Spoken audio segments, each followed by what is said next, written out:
all three of them, because all three of them are far weaker today than they were when I took office. And let's remember why. After Hamas attacked Israel on October the 7th, 2023, when much of the world responded with horror, Iran and its proxies chose to launch a multi-front war against Israel. That was a historic mistake on Iran's part. Today, Iran's main territorial proxy, Hezbollah, is also on its back. Only 12 days ago, I spoke from the Rose Garden about the ceasefire deal in Lebanon, a deal that was only possible because Hezbollah has been badly degraded. Meanwhile, Hamas has been badly degraded as well. Iran's own military capabilities have been weakened. Iran tried 2 times to attack Israel in the United States and build a coalition of countries to directly defend Israel and help defeat those attacks. All this made possible for Iran and Hezbollah to continue to prop up, impossible, I should say, for them to prop up the Assad regime. Additionally, Russia's support for Assad also failed. And that's because Ukraine, backed by our American allies, has put up a wall of resistance against the invading Russian forces, inflicting massive damage on the Russian forces. And that has left Russia unable to protect its main ally in the Middle East.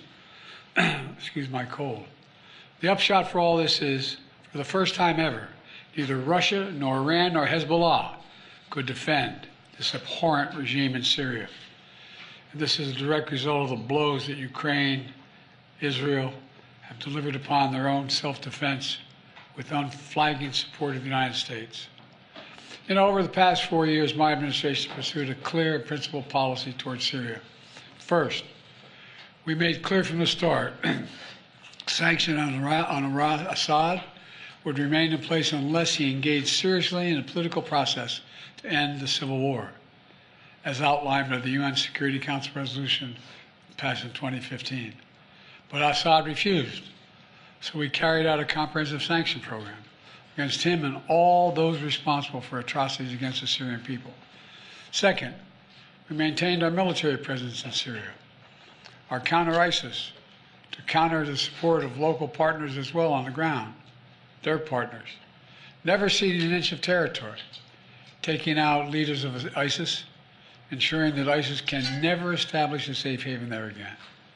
Third, we've supported Israel's freedom of action against Iranian networks in Syria and against actors aligned with Iran who transported lethal aid to Lebanon. And when necessary, ordered the use of military force against Iranian networks to protect U.S. forces. Our approach has shifted the balance of power in the Middle East. Through this combination of support for our partners, sanctions, diplomacy, and targeted military force when necessary, we now see new opportunities opening up for the people of Syria and for the entire region.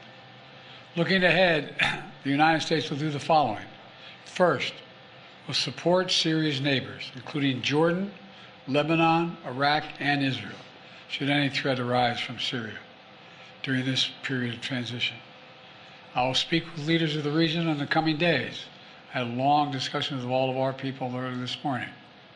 And I'll send senior officials from my administration to the region as well. Second, we will help ensure stability in eastern Syria, protecting any personnel, our personnel, against any threats, and will remain our mission against ISIS will be maintained, including the security of detention facilities where ISIS fighters are being held as prisoners. We're clear-eyed about the fact that ISIS will try to take advantage of any vacuum to reestablish its capabilities and to create a safe haven. We will not let that happen. In fact, just today, U.S. forces conducted dozens of precision strikes, airstrikes, within Syria, targeting ISIS camps and ISIS operatives. Third, we will engage with all Syrian groups, including within the process led by the United Nations, to establish a transition away from the Assad regime toward independent, sovereign, I want to say it again, sovereign Syria, with a new constitution, a new government that serves all Syrians. And this process will be determined by the Syrian people themselves. And the United States will do whatever we can to support them, including through humanitarian relief, to help restore Syria after more than a decade of war and generations of brutality by the Assad family. And finally, we will remain vigilant. Make no mistake, some of the rebel groups that took down Assad have their own grim record of terrorism and human rights abuses. We've taken note of statements by the leaders of these rebel groups in recent days, and they're saying the right things now. But as they take on greater responsibility, we will assess not just their words, but their actions. And we are mindful that there are Americans in Syria, including those who reside there, as well as Austin Tice, who was taken captive more than 12 years ago. We remain committed to returning him to his family. As I've said, this is a moment of considerable risk and uncertainty, but I also believe this is the best opportunity in generations for Syrians to forge their own future, free of opposition. It's also an opportunity through far from certain, for a more secure and prosperous Middle East, where our friends are safe, where enemies are contained. And it would be a waste of this historic opportunity if one tyrant were toppled and only to see a new one rise up in its place. So it's now incumbent upon all the opposition groups to seek a role in governing Syria, to demonstrate their commitment to the rights of all Syrians, the rule of law, and the protection of religious and ethnic minorities. These past few days have been historic. And it's in the days ahead that will determine the future of this country. And we intend to approach them with strength, wisdom, and resolve. So thank you very much. God bless America, and God protect our troops. Thank you. What should happen to Assad now, Mr. President? Mr. President, are you concerned about all that war in the Middle East? What does the U.S. know about where Austin Tice might be and if he's safe? We believe he's alive.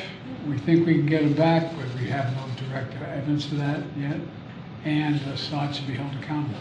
Have you directed an operation to go get him, Mr. President? Is Assad or not dead? Get who? Austin Tice. We won't want to get him out. Yes, sir. We have to identify where he is. Thank you.